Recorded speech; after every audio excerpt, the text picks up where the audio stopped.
ime predsjednice Republike Hrvatske koja je pokroviteljica ovih glazbenih večeri u Svetom Donatu, pozivam vas da i vi dođete i uživate u ovim glazbenim večerima.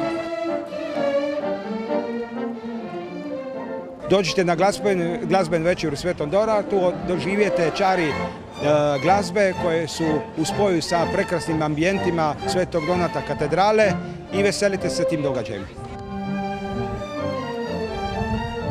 Ja sam bila na glazbenim večerima u Svetom Donatu, dođite i vi.